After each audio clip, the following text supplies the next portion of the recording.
Get this and get it straight. Crime is a sucker's road, and those who travel it wind up in the gut of the prison of the grave. There's no other end, but they never learn.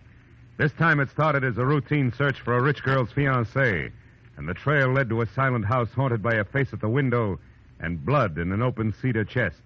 But before it was over, it became a search for a corpse that wouldn't sit still. From the pen of Raymond Chandler, outstanding author of mystery, comes his most famous character and crime's most deadly enemy, as we present The Adventures of Philip Marlowe.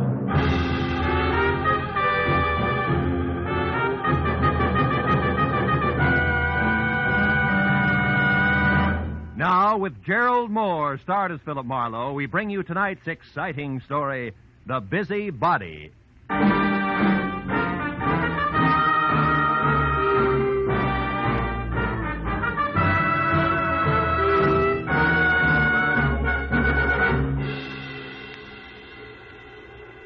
Phone jerked me up off my back and out of the sports page at 9:30 in the evening of an already too long day. On the other end was a warm, feminine voice, edged with the kind of self-assurance that means money, and lots of it. But the words were both hurried and panicky, so after I hung up, I reluctantly waded through the sports section with my feet instead of my eyes and headed for the coffee shop at Franklin and Bronson, where my new client, who had identified herself as Liz Stuart, said she'd be waiting.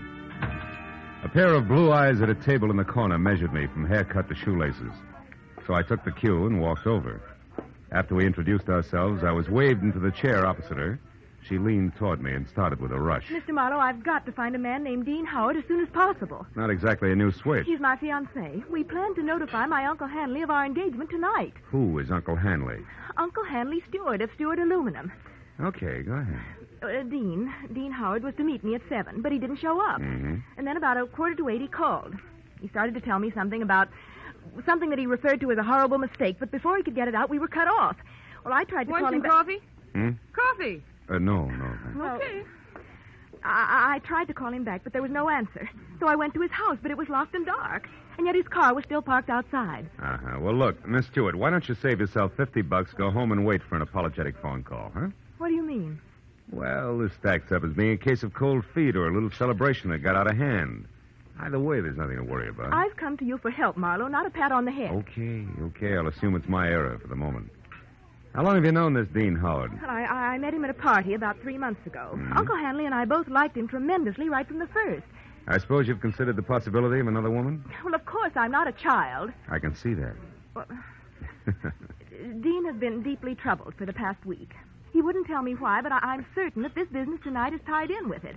Something's wrong, and I want you to find out what it is. All right, but I'm no leg man for Cupid, so if it turns out to be nothing more than a guy's heart beating in double time, I drop it. Fair enough? Fair enough.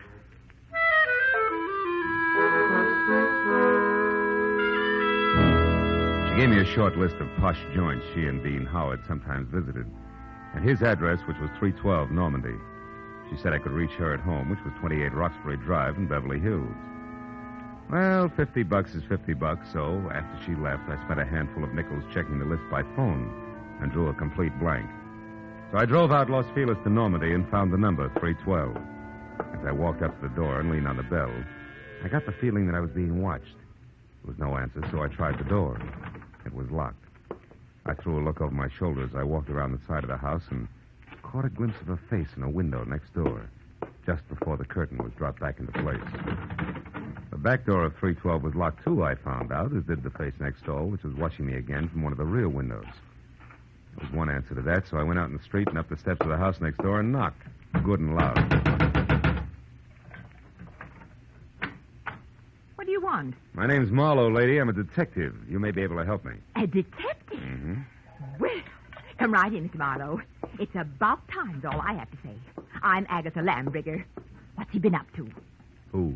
Well, you're investigating that bachelor next door, aren't you? Yes. Oh, how'd you know? Stands to reason. I've known all along he's a suspicious character. Yes? Lived there a year now. Comes and goes at all hours. Drives that fancy car out there. Wears fine clothes, but nobody seems to know what he does or where he gets all his money. Well, look, Mrs. And Lamb... girls. Oh? Well, believe you me, they don't come to clean his house. Hmm. Never gets cleaned. But they come just the same. Why, only tonight there was one. Some blonde in a white dress. I tell you, I've never Mrs. seen Lambrigger, her. did the girl go inside? Well, no, but she tried to. The door was locked. And it's Miss Lambriger. Oh, how stupid of me. Well, tell me, did you notice Mr. Howard come home tonight? Well, I didn't exactly see him come home. But he was over there all right. And not alone either. Is that so? Another girl? No, it was only some man. Oh. But it still bears out what I've been saying. Because I just happened to glance out of my window at this one here across from that one of his, you see. Yes, sir. Well, a light was on over there. And I could look straight down the hallway. And do you know what? What? Those two grown men were roughhousing like a pair of hoodlums in that hall. Wrestling they were, like ordinary ruffians. I tell you, I never saw the like. I got a good look at him, and I'd certainly know him if I saw him again. Well, how'd the fight come out? Fight? Yeah. What the... Oh, the fight. Well, I can't say about that. My phone rang. It was Lenore Crowley. She simply talks her ear off you when she gets does. started. So when I finally got back to the window, when I happened to look out again, it was dark over there. So I never did find out what actually happened. But Yes, I well, think thanks that very much for your help. I really must run. Oh, and another thing. The noise and the drinking that's gone on in that house. Why, you wouldn't believe it. Oh, you're leaving? As soon as possible, yeah. But you still haven't told me what he's up to. Well, I'm not at liberty to do that. Oh, well, that's a shame. Yeah. Well, I'll be here all the time, you know, and I'll certainly keep an eye on that house. Oh, I can't tell you how much I appreciate you're going to all this trouble just for me. Bonsoir, Miss Lambriger.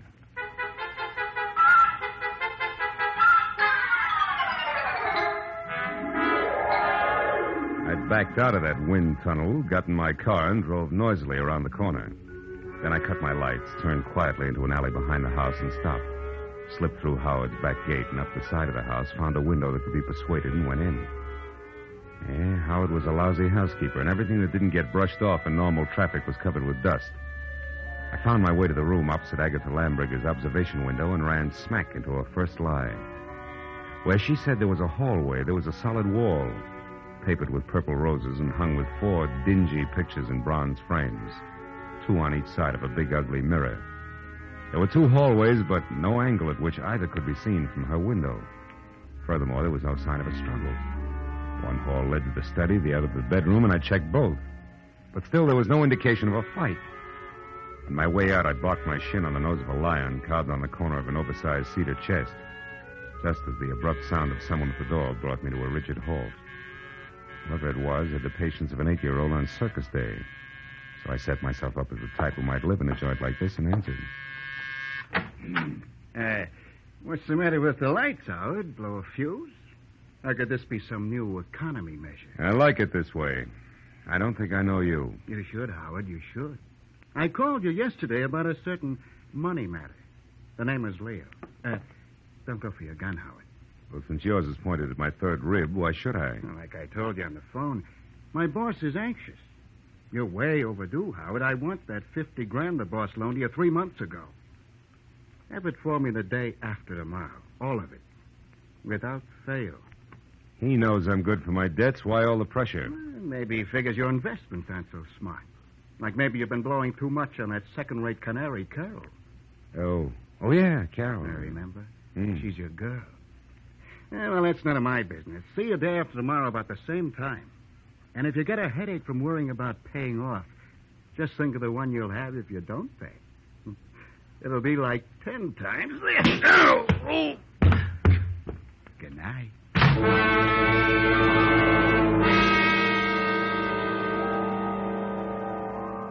The .45 in his hand caught the side of my head, and I went out cold. When I opened my eyes, the room had shrunk until there wasn't enough space left to stretch out in. And the climb to my feet, was as easy as roller skating through a log jam. And it wasn't until I found a match and had a light that I knew why. Somebody had moved me from the front door and crammed me into a broom closet like a bag of wet wash. When I got out, I saw that my cubbyhole was off the hall of the bedroom. I listened, but there was no sound in the house, so I started moving. But stopped when I noticed something else. The big cedar chest with carved lions on the corners that had been closed before now was standing open. I struck another match. Inside on the bottom was a thick red puddle of blood. Blew out the match and was in the middle of a mental apology to Liz Stuart when it came. I ran for the front door in time to see Agatha charge out of the driveway and down the street. Stark terror twisting her face. Help! Help! Hey, Miss Lambriger, hold it! Oh, Mr. What is it? What happened? I saw him, Mr. Marlowe. I saw him. Out by the alley near the hedge. He's dead, Mr. Marlowe. Dead in my backyard. All right. Now take it easy, Agatha. Who was it? He's there now, lying on his back close to the hedge, and he's dead. What'll we do? Come on, we'll have a look. You can show me where he is. Well, all right. He's right back here. I happened to look out my rear window, and I saw something move. The dogs had been getting in my pansies lately, and I thought this was another. So I came out to chase him away. That's when I saw the body. It's right back here. It's gone. Mm-hmm. Now, look, Miss Lambriger, I've got a headache. I'm getting a little tired of this. You saw a body here just like you saw a fight in a hallway from your window. You're so anxious to be in the middle of things, you'd make up any kind of a story. No, I'm not. No, I'm not. I saw that fight, and I saw Dean Howard's body, too. It was here, I tell you. Where? Show me exactly. Well, right about there, I tell you. Oh, sure. And I suppose it... Hey, wait a minute. Yeah. My apologies, baby. There is something here. Could be blood. Here's 2 dimes and a bar receipt from the tulip room on the strip. Oh, good heavens. What'll you do now? Raid the place? You can use my phone. Thanks, but until we know where the body is, we better play it cagey. Now, let's keep this a secret between us. That'll take a lot of courage, I know, but I can trust you, can't I? I won't open my mouth to a soul, Mr. Well, Marlowe. that's great. That's splendid. Now, you better go inside and stay there until you hear from me. Who knows? You may yet be a heroine, Miss Lambriger.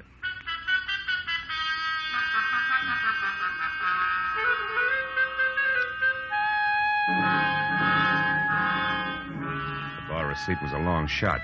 When I was still 2 blocks away from the tulip room, I knew it had paid off because a fluorescent banner, 4x12, draped over the front of the squat square building, extolled the vocal virtues of one Carol Cody. I parked across the street, went in and found a dressing room door and knocked. She distinctly said, "Come in," but when I did, I thought the room was empty, until a small handful of spangled satin costume hopped up from behind a screen in the corner. I made a sight-unseen introduction. It was only a moment later that a tall brunette, filling a white silk blouse and snug, dark slacks, stepped out, tossed a few pounds of glossy black hair away from her face, and gestured me into a chair. Which paper did you say you were from, Marlowe? I didn't, honey. I'm a private detective. I can't use it. Don't give odds on it, baby. Not yet, anyway, huh? Let's talk first. For instance, what's with you and Dean Howard? Dean Howard is a low-crawling thing. That's strange. Had it you loved him? I did until tonight when I found out that he has 2 heads. That's so he can lie and keep a straight face with one while he laughs up his sleeve with the other. Nuts to him. Nuts to Liz Stuart and her money, and nuts to you. I hate Dean Howard enough to kill him, and I might just do that. I don't think you will, no, because somebody beat you to it. You mean Howard's dead? Looks that way, yeah. I'm not sure because he won't stay in one place long enough. Well, if you're trying to shock me, you're wasting your time. I'm not sorry. I think we've got company. Keep talking. I'll get him. As you say, my friend, the music business is just as lousy as any other dodge, and I can prove it. Come here. You're a good listener, Bud, so join the party. Who are you? Why are you listening out there? Come on. No. Just a minute. I wasn't listening. I was looking for you, Marlowe. I'm Ward Odom, Mr. Hanley Stewart's assistant. You're doing fine. Don't stop now. Well, ever since I learned that Miss Stewart hired you, Marlowe, I've been trying to talk to you. I followed you here from that place on Normandy because I must know what you found out so far. Why? What business is it of yours? Because, Mr. Marlowe, I doubt very much that you even know of the robbery. Robbery? What robbery? More than $40,000 worth of negotiable securities was stolen from Mr. Stewart's safe this evening. You get all your information at keyholes? And I have reason to believe that the man you're looking for took them. Of course, I don't dare accuse him without proof of his relationship with Liz, Mr. Stewart's niece. If I were wrong, it would cost me my job. Odom, did Liz know about the robbery when she hired me? Why, of course. Oh, brother. Look, see this? Her name is Carol. She's involved right up to her mascara in the whole mess. I'll let her out of your sight till I get back. Me? Why, you cheap shot. Shut up. And as for being cheap, I'll take care of you when I get back.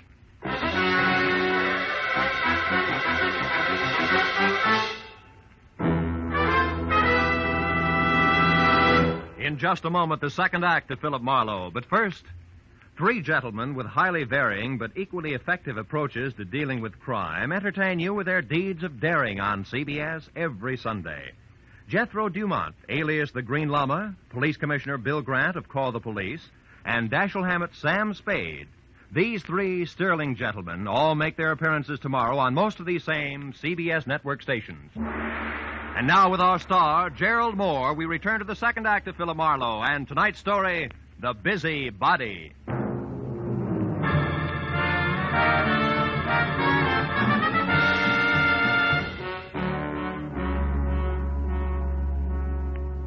convincing Ward Odom that his greatest contribution to the cause would be staying close, but not too close, to the violent lady in slacks.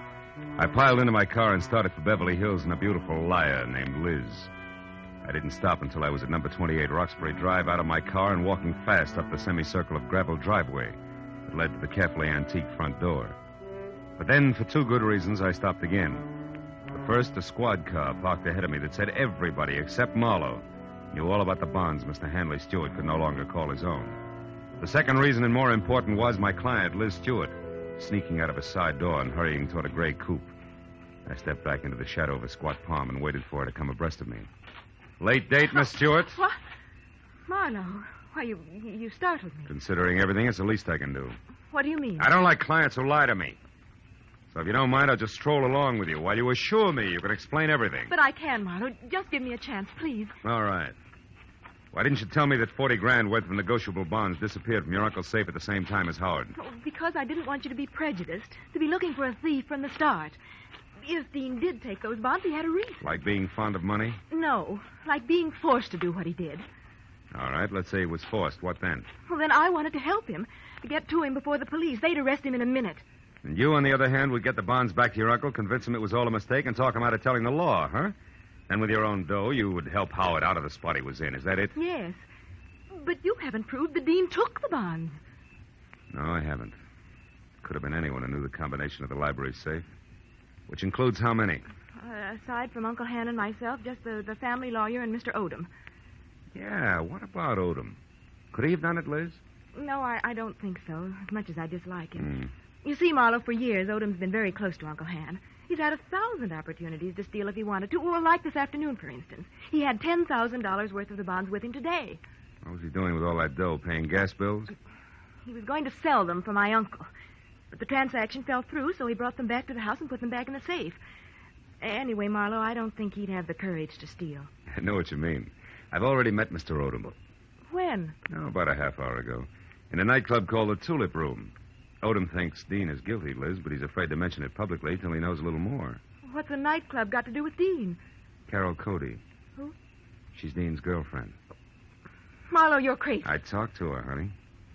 She's a singer there. Told me that she and Howard were more than chummy, but that she gave him the air tonight when she found out about you. And you believe that? Mm-hmm. Now that I've had a little time, I believe even more. Details that she never bothered to mention. Details like Dean Howard and Carol Cody playing you for a sucker. He gains your confidence, then the combination of the safe, and then goodbye. But you see, the end was a switch, Liz. Dean didn't... Dean didn't what? Hmm? What is it, Marlowe? What are you staring at? Back of my car there. It's not gas dripping on the driveway. The color's too red. Liz, stay back. No, Marlowe. I don't want to. I want to... Marlowe! It's Dean. He's dead, Marlowe! Yeah. That, Liz, is the switch I was talking about. I think Dean Howard not only crossed you, but Carol Cody as well. She did it. She killed him. She killed him because she... All right. Now, listen. Get inside. Tell the police about this. Do you hear me? But first, give me a 5-minute lead. I'll take your car. I want to get to Carol Cody before the law does. Without saying another word, Liz Stewart, her face drawn and streaked with tears, handed me the keys to her car and turned and walked slowly back to the house. I took one long look at the blood-soaked shirt front on the body I'd had been a step behind all night. Then got into Liz's car and pointed it back toward the Tulip Room. 20 minutes later, when my knock on the locked dressing room door brought no answer, I had kicked my way in. Alone and half-conscious in the middle of the floor was Ward Odom, the man I'd assigned to stand sentry over the brunette. Oh, Marlowe, she tricked me. Asked for a cigarette, and I went to light it. She swung. It adds, Odom, and you're lucky she let it go at that. It was more permanent in Howard's case. Oh, then you found his body, Marlowe. Yeah, in the trunk of my car. Oh, how awful. And she did all that, this Carol Cody? Yes and no. She must have had help, Odom, because, first of all, it takes something stronger than the chanteurs to keep shifting a corpse from cedar chest to garden to car, at the rate that Howard was being moved. And second, an old crow named Agatha Lambriger saw a man roughhousing with Howard over at his own place, not a woman. You mean there was a witness to the murder, Marlowe? Well, more or less. And you have no idea who the murderer is? No. And that, Odom, is all the more reason why I want to catch up with Carol Cody. Happen to know where she lives? Why, yes, at the Grayfield Apartment Hotel on North Havenhurst Drive. North Havenhurst. It's a room 118. 118. And I think that it's... Marlowe, wait, my top coat is gone. What? Yes, and she was wearing slacks, remember? Marlowe, maybe she's leaving town disguised as a man. It's a point, Odom. I still think I'll try the apartment hotel first.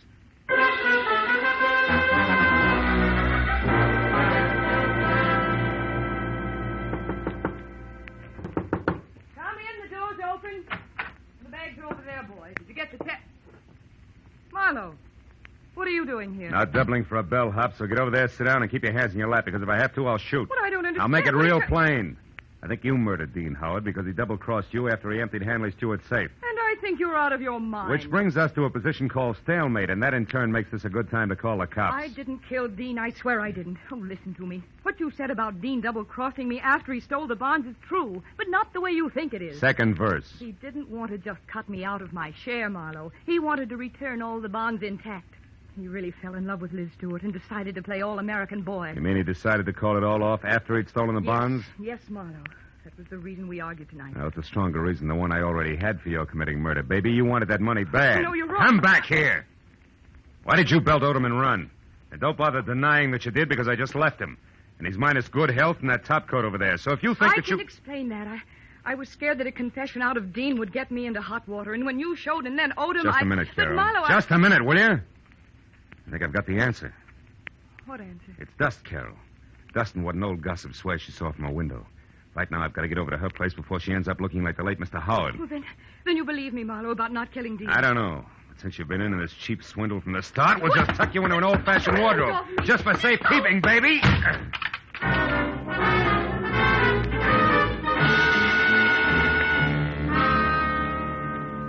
Outside in Liz's car, I slammed my foot down hard against the accelerator and didn't ease up until I screeched to a stop, away from 310 North Normandy, where I knew murder was scheduled to happen again.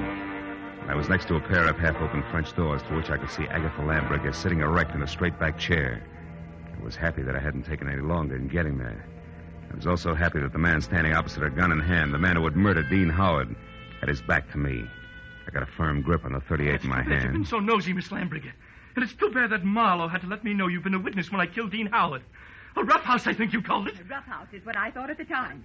But when I saw Dean Howard's body out in the alleyway, I knew... You knew I killed him. Everything would have been simple if you hadn't had your nose out a mile. I was going to run over him, and it would have looked like an accident. But I had to move the body after you saw it. Marlowe's car looked good until I could dispose of it. But there's no point telling you all this. You won't be able to gossip about it, Miss Lambricker. I'm sorry. Sorry, but that's the way it has to be. You or me. I vote for you, Odom. Drop your gun before I close the polls for good, real noisy like. Come on, drop it. No, don't shoot. I dropped it. Okay. I'll move to the middle of the room, hands high. Marlowe, I didn't want to do it, but I had to kill him. Dean Howard was going to return the bonds he took. Marlowe, and that would have left you in a me. spot, wouldn't it? Because Howard only stole 30 grand out of that safe. You were taking 10 grand to legitimately sell for your boss. I know what And when you went to return them, you happened. saw there'd been a theft. And you decided to make the most of it and let somebody else take the rap for the whole 40 grand. Keep your eye on him, Mr. Marlowe. He's just Don't going worry, to... a man who shoots another man in the back has no guts. He won't try anything while I'm looking at him. No, Marlowe. I don't have any more guts than it takes to jump behind a woman's skirt. A lady I'd choke to death. If you take one more step. Now lower your gun and listen. All right, let her go, Odom. Sure, let it go. Just as long as you cooperate, Marlowe. Marlowe, don't be a Shut fool. up! Shut up! Marlowe, shoot! He'll kill me anyway. Shoot! No! Shoot! No, don't shoot! Marlowe! No, don't shoot! Don't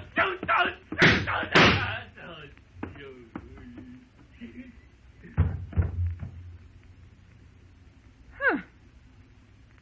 You were right, Marlowe. No guts.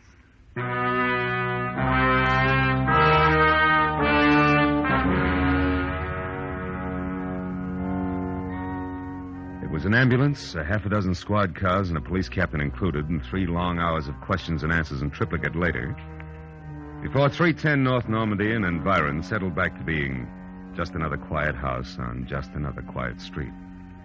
With, of course, the exception of Miss Agatha Lambricker, who now would never return to normalcy.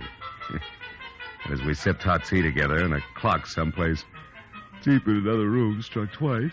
Now, Philip, so I'm sure I had this She was right. still going strong. Dean Howard owed money, so he and that worthless singer decided that he should get friendly with your wealthy client and then at the propitious moment rob her uncle, correct? Correct, yeah. But what I don't understand is how you knew it was that awful man Odom. Well, there were two things, honey. His anxiety to get me to Carol, together with a streak of dust the length of Odom's topcoat sleeve, all added up to a hunch.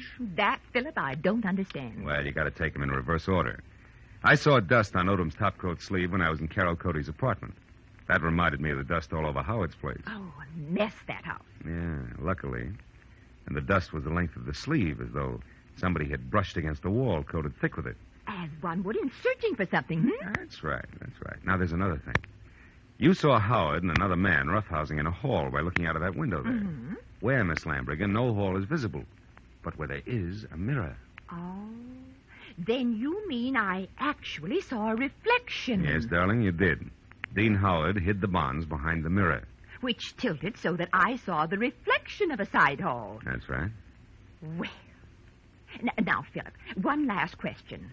Why did Odom move the body? Well, if it's the last, I'll answer it. Because he didn't want Howard's death to appear a murder on the night the bonds were stolen. It was better if he died accidentally and wasn't connected with a theft. Oh, I see. Yeah, well, now look, Miss Lamb. Excuse me, I'll only be a minute. Yeah, but Miss Lambriger... Hello? Oh, hello, Judith. Yes, wasn't it thrilling? Miss Lambriger, really, Darling, it all started so innocently. My part, I mean. Well, it was about 7 Miss Lambriger, I have... Philip, I'll be with you in a minute. Oh, Philip, who? Why, the detective, the one I mentioned earlier. a long minute, I'm sure. Yes, it is. Who? Well, you know the Stuart. The hand Stuart Beverly Hills, don't you? Well, anyhow, the hand is me there, Stuart. Well, how is Marlowe in this place? Goodbye, girl.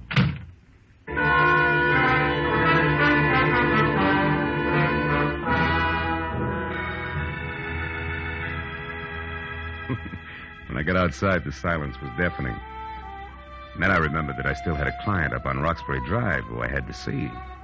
And that there were automobiles to be exchanged, and maybe, if I could find them, some right words to say to a girl who had a very rough night. So I started driving that way, slowly. But 10 minutes later, when I was halfway there, I stopped, turned around, and headed back for 310 North Normandy. And my .38 that I'd forgotten after a handful of policemen had finished examining it. It wasn't until I was at Agatha Lambriger's front door again that I realized something more important. Well, then this Odom, this killer, grabbed me as a shield, Judith, and told Marlowe he had guts enough. Guts was his word, my dear. Yes. Well, I could get my gun another day.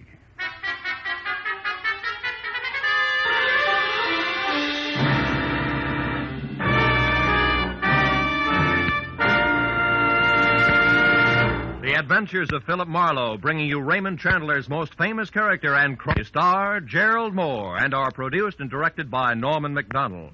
Script is by Mel Donnelly, Robert Mitchell, and Gene Levitt. Featured in the cast were Lois Corbett, Lorette Philbrandt, Lynn Allen, Peter Leeds, and John Stevenson. The special music is by Richard Orant. Be sure and be with us again next week when Philip Marlowe says... It began as the threat of a beating that turned into murder with a brown-eyed blonde, a jovial hippopotamus, and a tough ex-soldier of fortune. All complicating the problem until I got next to the key man.